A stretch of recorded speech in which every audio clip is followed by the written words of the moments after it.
Genres in fiction. Merriam-Webster defines genre as a category of artistic, musical, or literary composition characterized by a particular style, form, or content. That said, category is good enough. How many genres are there? That depends on whom you ask.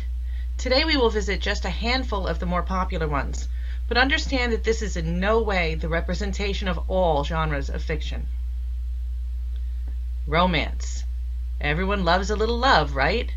These stories are most often about a romantic relationship between two people. The author may keep the two apart for most of the work, but most likely they will eventually end up together, at least for a period of time. And then one of them will die. Or both of them will die. Or one will fall in love with someone else. Or they will stay together, but something crazy happens at the end. This is called setting the reader up for a sequel. Action-adventure.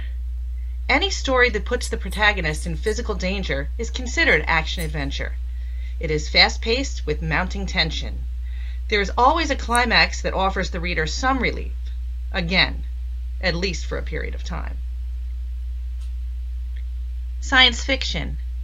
This genre includes any story set in the future, the past, or other dimensions. The setting should define the plot. It is very interesting to look at older works of this genre, especially ones that are set in the future. Sometimes the future of the past is in the past of the present. I'll give you a few seconds to think about that. Imagine a story written in 1920 about a future world set in the year 2000.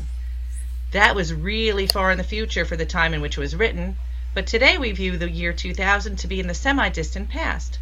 The way of life described by that author will most likely be very different from what we actually experienced in the year 2000. Now, please excuse me while I astral project myself to my next class. Fantasy. Although often lumped in with science fiction, these stories deal with kingdoms as opposed to universes. Writers must spend plenty of time on world building. Myths and magic-based concepts characterize these works. They frequently take cues from historical settings like the Dark Ages.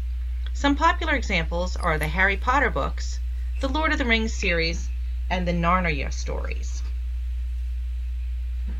Suspense or thriller. A character in Jeopardy dominates these stories. There are one or more dark characters, and the protagonist must escape from or fight against these characters. The threats to the protagonist can be physical or psychological, or both. Horror, ghost. These are scary stories involving pursuit and escape. The protagonist must overcome supernatural or demonic beings. Think Stephen King and Edgar Allan Poe. Mystery, crime. These are also known as whodunits. The central issue is a question that must be answered, an identity revealed, or a crime solved. Clues lead to rising tension as the answer to the mystery is approached.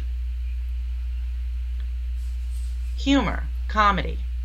Stories with elements and situations intended to amuse are often the most popular, especially among college students. Have you ever met anyone who doesn't love to laugh? Blending genres. Just like in your favorite movies, sometimes genres can overlap. A horror story that makes you laugh, a western with a romantic twist, a futuristic crime drama where Dracula slips on a banana peel, lands on Marilyn Monroe's ghost, and then they fall in love.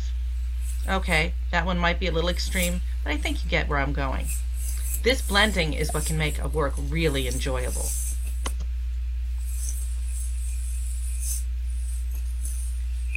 As mentioned in our introduction, I have touched upon just a few of the genres in fiction. There are many more genres to read, and from those genres stem subcategories. This is a mere sampling of all the genres available to you. This is not a time to stick with what you know. Think of it as a literary buffet, and who doesn't love a buffet? Don't limit yourself. Take a few on your plate. Expand your reading palette. Sample, taste, enjoy.